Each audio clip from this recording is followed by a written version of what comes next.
قرآن عظیم الحمدللہ مکمل فرمایا، بہت ہی ترتیل کے ساتھ، جیسا کہ اللہ کا حکم ہے وَرَتِّلِ الْقُرْآنَ تَرْتِيلًا، قرآن کو ترتیل کے ساتھ پڑھا جائے کہ ہر حرف اس کے اپنے مخرج سے ادا ہو، اپنی تمام صفات کے ساتھ ادا ہو۔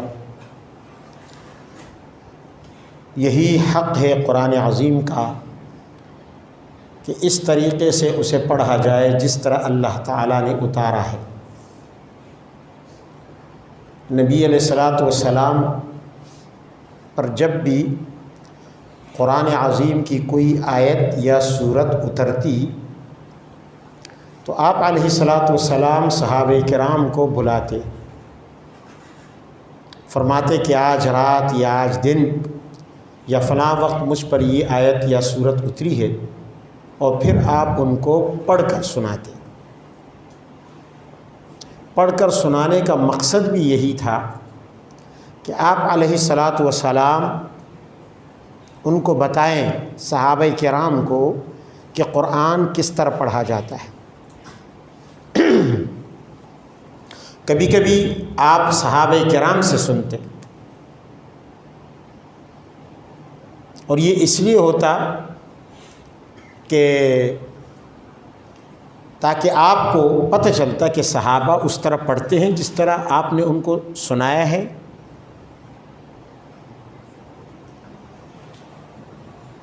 ایک دفعہ آپ نے حضرت ابی بن کعب کو بلایا۔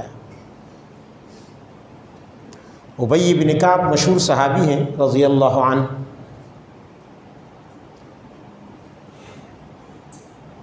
ابی بن کعب سے آپ نے فرمایا، ابی مجھے قرآن پڑھ کر سناؤ۔ تو حضرت ابی نے فرمایا، یا رسول اللہ، قرآن آپ پر نازل ہوتا ہے، ہم آپ سے سنتے ہیں، اور آپ مجھے کہہ رہے ہیں کہ میں آپ کو پڑھ کر سناؤں۔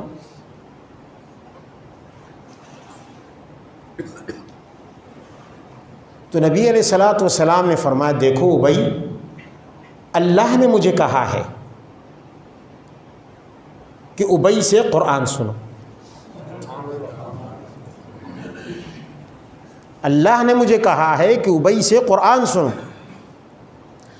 حضرت ابی بن کعب تو ہکا بکا رہ گئے، سوال کیا، اللہ سمانی، یا رسول اللہ، کیا واقعی اللہ نے میرا نام لیا ہے؟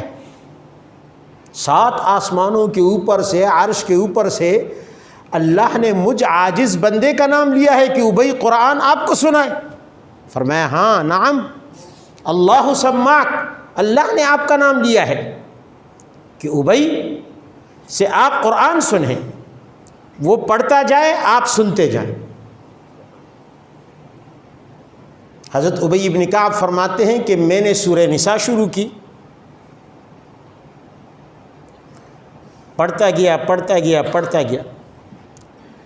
اب میں نبی علیہ الصلاۃ والسلام کی طرف دھیان نہیں ہے، میں تو اپنی قرات میں لگا ہوں، سنبھل کر پڑھ رہا ہوں۔ آخر نبی علیہ السلام کو سنانا ہے، ایک مجمع میں یا کسی استاد کے سامنے جب آدمی پڑھتا ہے تو بہت سنبھل کر پڑھتا ہے۔ اچانک حضرت ابی فرماتے ہیں کہ میری توجہ نبی علیہ السلام کی طرف ہوئی تو میں اس آیت پر پہنچ چکا تھا، فَكَيْفَ إِذَا جِئْنَا مِن كُلِّ أُمَّةٍ بِشَهِيدٍ وَجِئْنَا بِكَ عَلَى هَؤُلَاءِ شَهِيدًا۔ تو میں نے نبی علیہ السلام کی طرف دیکھا تو نبی علیہ السلام کے آنکھوں سے، مبارک آنکھوں سے آنسوں کی لڑیاں بہہ رہی تھیں۔ وَعَيْنَاهُ تَذْرِفَانِ، حدیث کے الفاظ۔ تو قرآن عظیم جب نازل ہوتا تو نبی علیہ الصلاۃ والسلام خود پڑھ کر سناتے، اور صحابہ کرام سے آپ سنتے۔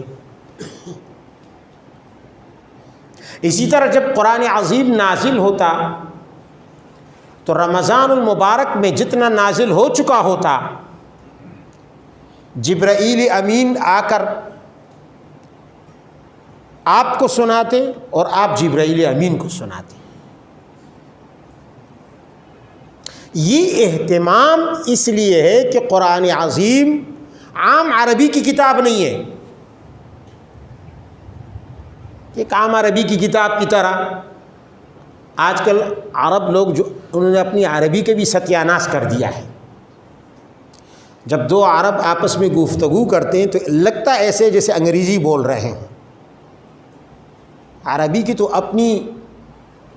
اپنا اسلوب ہے، اپنی چاشنی ہے، اپنی مٹھاس ہے، اپنا طرز ہے، اپنا انداز ہے، تمام زبانوں سے نرالا ہے، تمام زبانوں سے الگ ہے، مگر کیا جائے، بہت زیادہ انہوں نے بگاڑ دیا ہے عربی کو آج کل، جس کو لغہ عامہ کہتے ہیں۔ اب وہ بھی ترستے ہیں لغہ فصحا کو کہ فصیح عربی جو ہے ہم دوبارہ اس پہ آ جائیں، لیکن وہ عادت ایسی بگڑ گئی ہے کہ انہوں نے عربی کی فصاحت کا تیا پانچا کر دیا۔ عربی تو بہت ہی فصیح ترین زبان تھی۔ پوری عربی زبان میں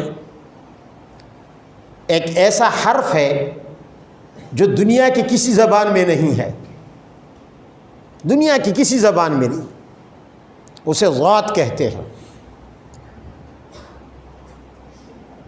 اس لیے عربوں کو الناطقین بالضاد کہا جاتا ہے، یعنی وہ لوگ جو ضاد والی زبان بولتے ہیں، جن کی زبان میں ضاد ہے۔ ہماری اردو میں یا پشتو میں یا فارسی میں یا ہندی میں کہیں ضاد آتا ہے تو وہ بھی اصل میں عربی کا لفظ ہوتا ہے، جیسے ضرورت، ضروری۔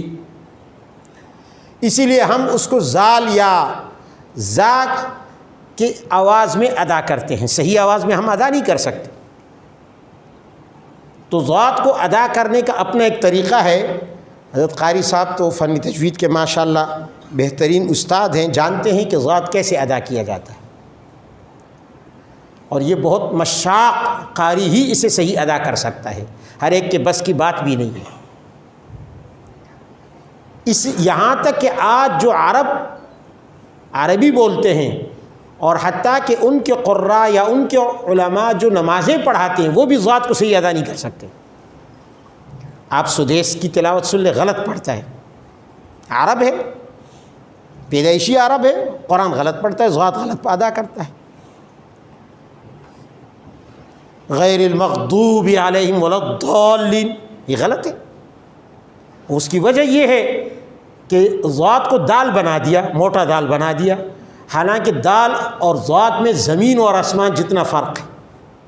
جیسے آگ اور پانی جمع نہیں ہو سکتے تو ضاد اور دال جمع نہیں ہو سکتے، ان میں تضاد ہے، تضاد۔ لیکن اب کون ان کو سمجھائے، پڑھتے ہیں غلط پڑھتے ہیں، غیر المغضوب علیہم ولا الضالین، موٹا دال، اس لیے کہ صحیح مخرج اب ان کو بھی معلوم نہ رہا، حالانکہ علماء نے اس پر کتابیں لکھی۔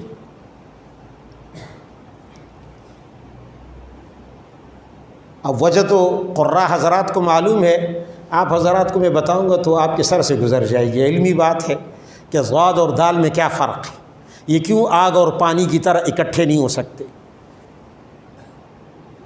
تو میں اس بات کو رہنے دیتا ہوں، یہ علمی بات ہے، آپ کے لیے نہیں ہے۔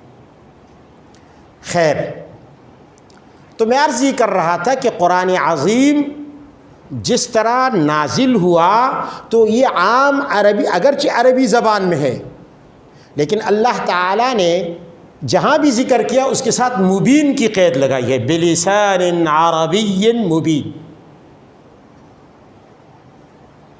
عربی صرف عربی نہیں، عربی مبین، فصیح عربی، واضح عربی۔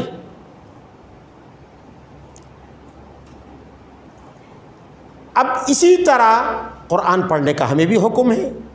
نبی علیہ الصلوۃ والسلام نے فرمایا اقرأوا القرآن بلحون العرب، قرآن کو عرب کے انداز پر پڑھو، آج کے عرب نہیں، اس زمانے کے عرب جو فصیح عربی بولتے تھے، ان کے انداز پر اور ان کے لہجوں پر پڑھنے کا حکم ہے۔ اور ہم عجمی لوگ تو اس بارے میں صرف مقلد ہیں، ہم مجتہد بھی نہیں کہ اپنا کوئی انداز ایجاد کر لیں۔ نبی علیہ السلام کی اس حدیث سے معلوم ہوا کہ ہم اس بارے میں سب مقلد ہیں۔ ہم اصل جو عرب ہیں ان کی تقلید کریں گے، ان کے لہجوں کے مطابق قرآن پڑھیں گے، ان کے انداز پر، ان کے اسلوب پر ہم قرآن پڑھیں گے، اس لیے کہ وہ قرآن عظیم کی فصاحت کو، قرآن عظیم کی بلاغت کو، قرآن عظیم کے اسلوب کو، قرآن کے طرز ادا کو وہ اچھی طرح سمجھتے تھے۔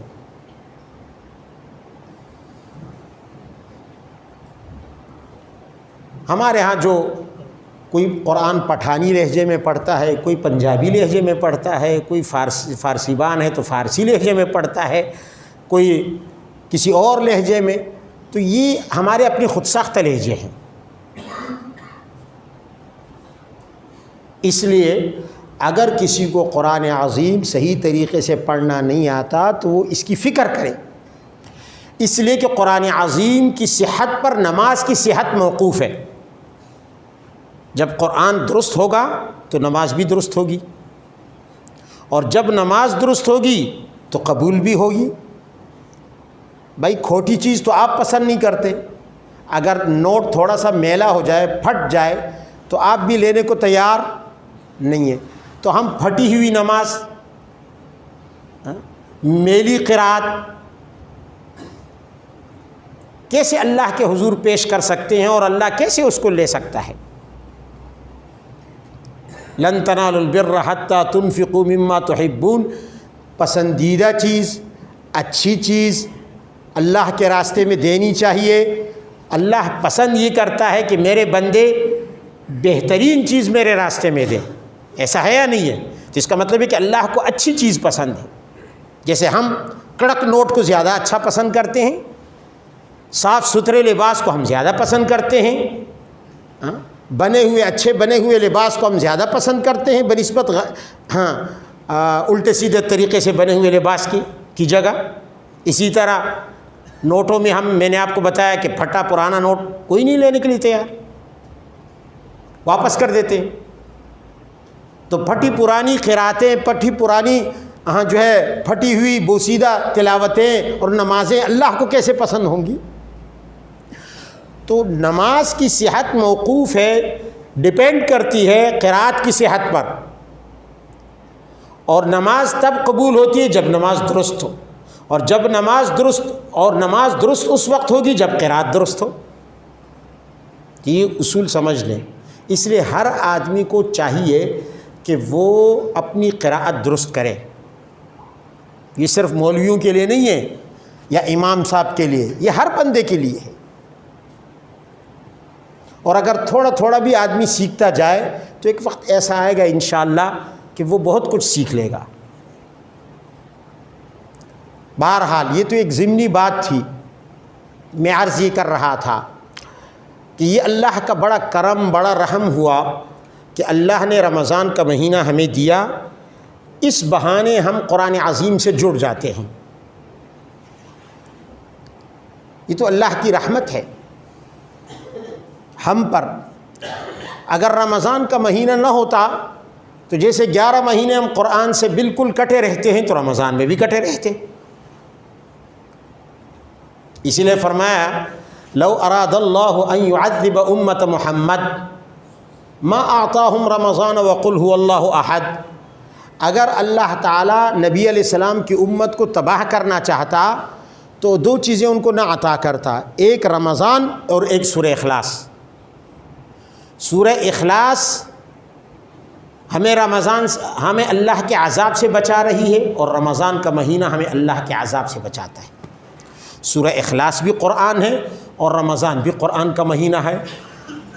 تو بات آتی ہے قرآن پہ کہ اصل عذاب کو روکنے والا قرآن ہے، جس نے اللہ کے عذاب کو روک دیا۔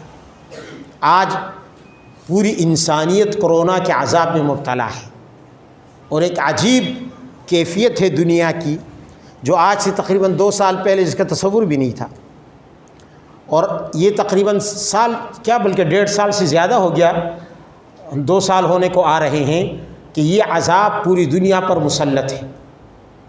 لوگ دھڑا دھڑ مر رہے ہیں.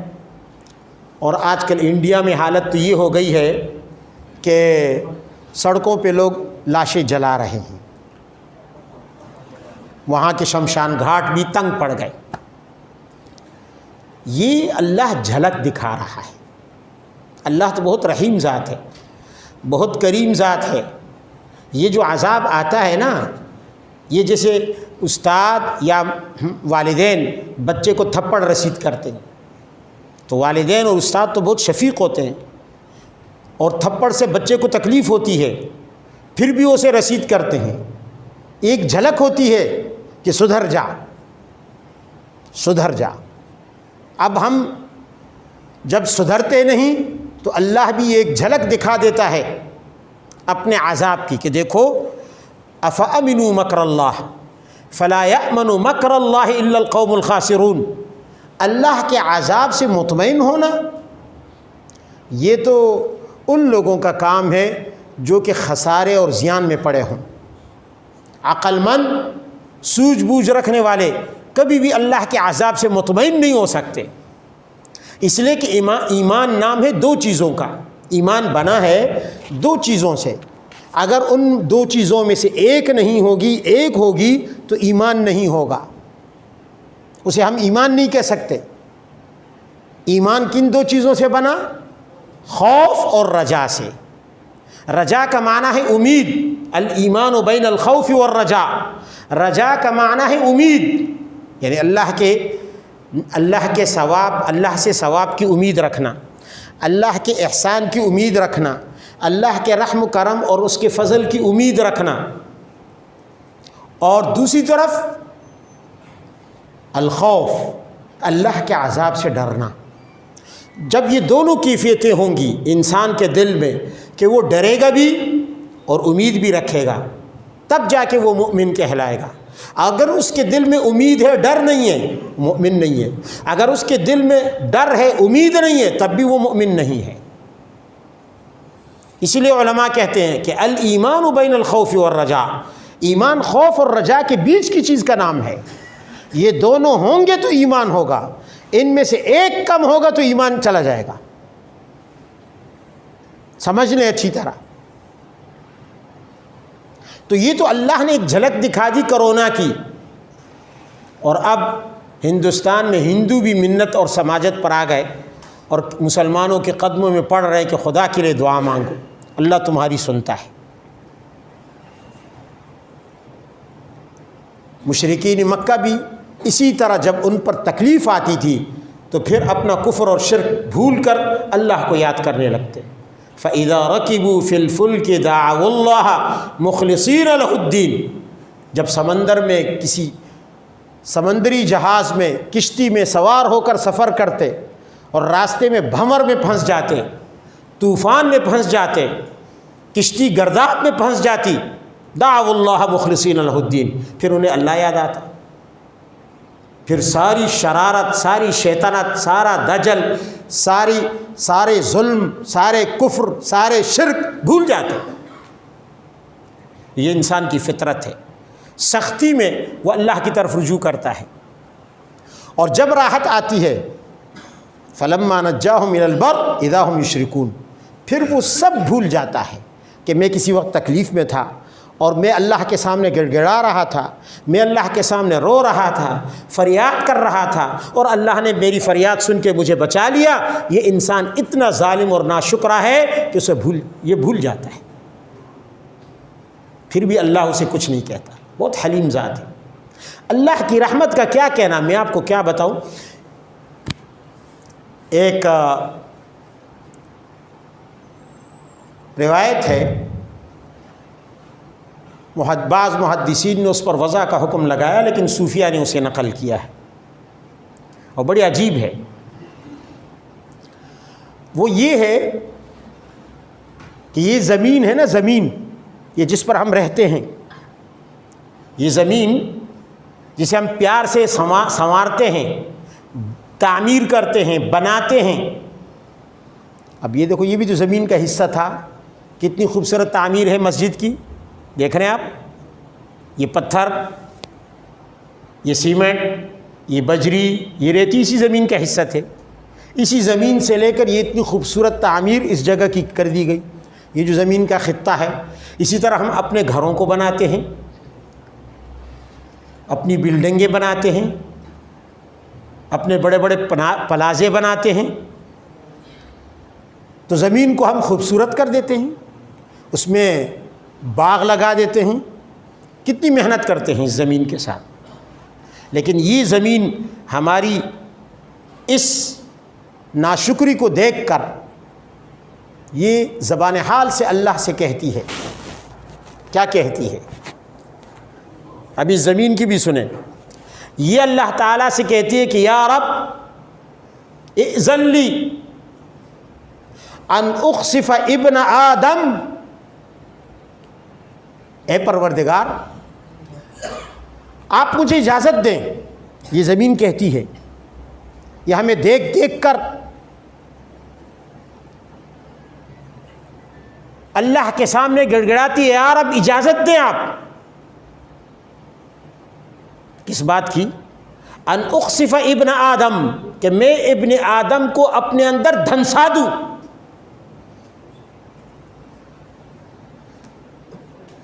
جیسے قارون کو دھنسایا، ایسا ہوا؟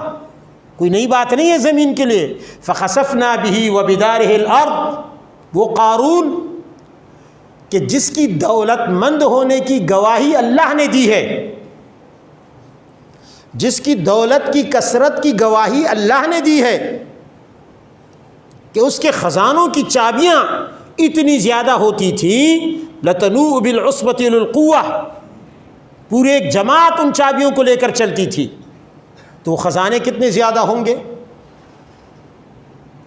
آج کا کوئی ارب پتی کھرب پتی بھی اس کی مالداری کو نہیں پہنچ سکتا۔ اس قارون کو جس کو اپنے مال پر ناز تھا، اور وہ کہتا تھا انما اوتیتہ علی علم عندی،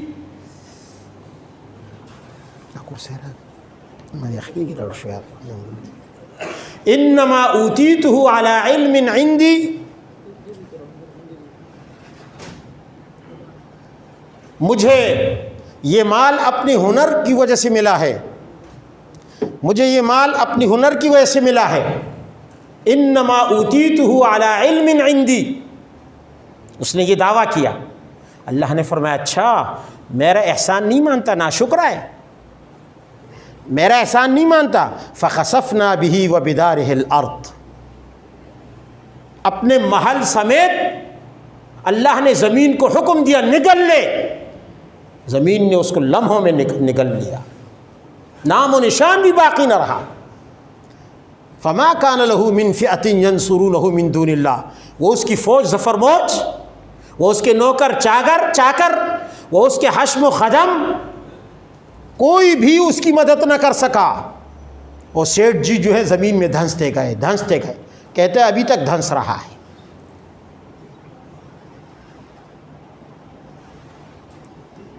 تو یہ زمین جس نے قارون کو نگل لیا، یہ اللہ سے کہتی ہے اجازت دیجئے ان اخسف ابن آدم، میں ابن آدم کو اپنے اندر دھنسانا چاہتی ہوں۔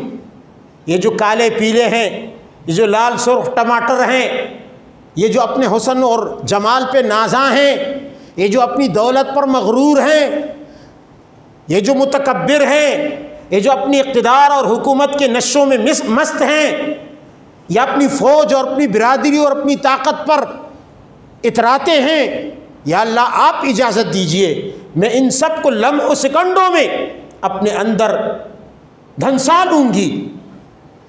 کیوں؟ اس لیے کہ جرم کیا ہے؟ میں دیکھتی ہوں یہ مجھ پر چلتے ہیں، مجھ پر کھاتے ہیں، مجھ پر پیتے ہیں، مجھ پر مودتے ہیں، مجھ پر ہگتے ہیں۔ فقط طعم خیرک ومنع شکرک، یہ تیری ساری نعمتوں کو ہڑپ کرتے جاتے ہیں، ڈکار بھی نہیں لیتے، پھر اس پر شکر بھی ادا نہیں کرتے۔ ایسے نمک حرام،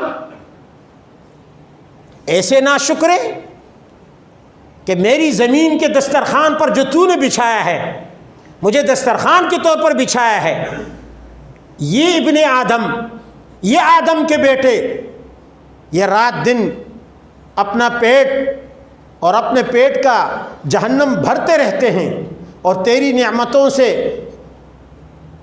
مزے لیتے رہتے ہیں، لیکن وہ منع شکرک، پھر تیرا شکر بھی ادا نہیں کرتے، ایسے نمک حرام ہے، تیرے سامنے ایک بھی سجدہ نہیں لگاتے، تیرے لیے ایک روزہ بھی نہیں رکھتے، تیرے کسی حکم پر عمل کرنے کے لیے تیار نہیں، تیرے سارے قوانین کو نظر انداز کر دیتے ہیں۔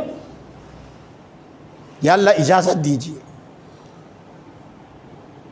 قالت السماء، یہ آسمان جو خوبصورت چھت ہے ہمارے اوپر، مضبوط چھت ہے ہمارے اوپر، جس نے ہمیں چھت بن کر امان دی ہے بہت ساری چیزوں سے، یہ آسمان جب دیکھتا ہے ہمارے کرتوتوں کو، ہمارے کردار کو، ہمارے اعمال کو، تو یہ اللہ کے حضور زبان حال سے کہتا ہے یا رب اذن لی ان اسقط کسفا علی ابن آدم، بار الہ آپ مجھے اجازت دیں کہ میں اپنے آسمان میں سے کوئی ٹکڑا ان پر گرا دوں، ان انسانوں پر